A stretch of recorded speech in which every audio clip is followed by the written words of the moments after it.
College के examination hall जहाँ पर तुम दोनों अपने सारे फ्रेंड होते तो भी हम अपने आप को अकेले महसूस करते हैं।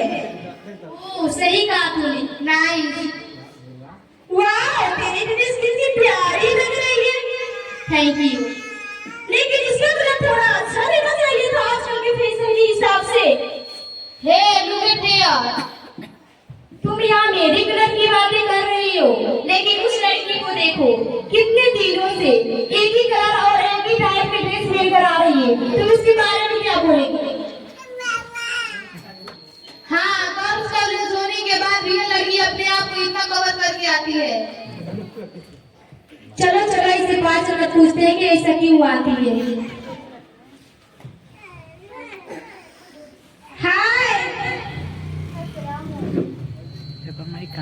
अस्सलामुअलैकुम वरहमतुल्लाहि वबरकातुहू।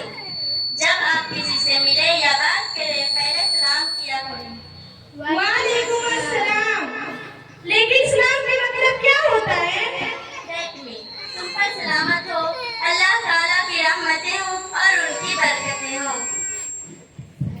वाह नाइस मीनिंग, ये तो हमें मालूम ही नहीं था। तुमसे एक क्वेश्चन पूछे? हाँ ऑफ कोर्स। तुम इतना काला काला कवर होकर क्यों आती हो? तुम इतनी बड़ी बेडशीट में कैसे चलती हो? तुम्हें दिखता कैसे होगा? तुम्हें सांस लेने में प्रॉब्लम नहीं होती? तुम सब इतने क्वेश्चन इसलिए कर रही हो क्योंकि तुम्हें पर्दे की इम्पोर्टेंस मालूम नहीं है। तुम कॉलेज में भी इसी तरह से आती हो क्या? तुम्हें शर्म फील नहीं होता?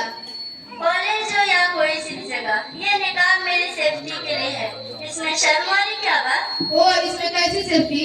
इससे क्या होगा? जब बेपर्दा औरत घर से बाहर निकलती है तो शैतान दूसरों का दिल उसकी तरफ अट्रैक्ट करता है यानी माइल करता है।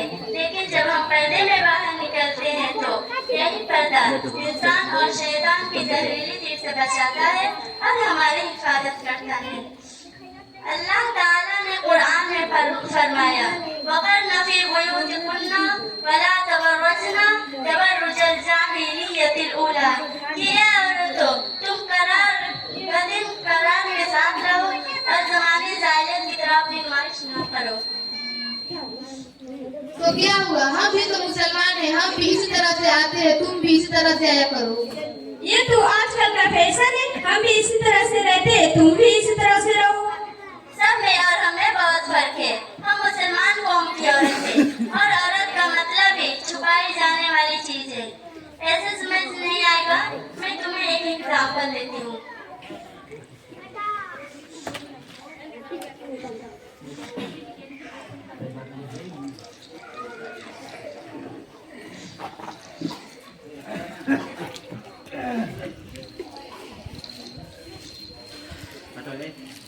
क्या करें?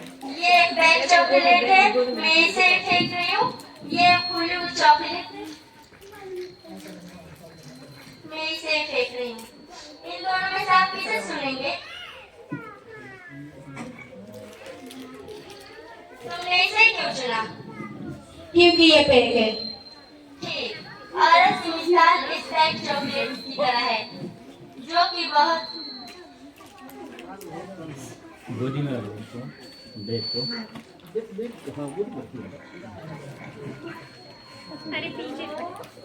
ठीक है। बाकायदा औरत की मिसाल इस बैग चॉकलेट की तरह है जिसमें कोई नापाकी और गंदगी नहीं है और बेपर्दा औरत की मिसाल इस खुली हुई चॉकलेट की तरह है जिसमें हर किस्म की नापाकी और गंदगी है। इसकी दुनिया की नजरों में कोई अहमियत नहीं है और इसे देखकर नजरअंदाज कर दिया जाता है। वाह बहुत अच्छा एग्जाम्पल दिया आपने। क्या इस्लाम में सारी पाबंदी हम औरतों के लिए ही है? इस्लाम में मर्दों के ऊपर कोई पाबंदी नहीं है? नहीं, ऐसा बिल्कुल नहीं है। जिस कुरान में अल्लाह ताला ने हम औरतों को पर्दे का हुक्म दिया है उसी कुरान में मर्दों को भी पर्दे उसी कुरान में मर्दों के लिए भी पाबंदी लगाई है कि ए मर्दों जब तुम किसी रास्ते से निकला करो अपनी निगाहें नीची कर लिया करो ताकि किसी गैर महरम औरत पर तुम्हारी निगाह न पड़े। तो क्या हुआ? पर्दे का हुक्म अल्लाह ताला ने मर्दों मर्दों को भी दे सकता था, औरतों को ही क्यों दिया? बहन, इतनी गलत सोच मत रखो। अल्लाह ताला ने हम औरतों को पर्दे का हुक्म इसलिए दिया है कि वो किसी तरह रुस्वा ना हो सके। तुम्हें एक एग्जाम्पल और देती हूँ, अब तुम्हें समझ आ जाएगा।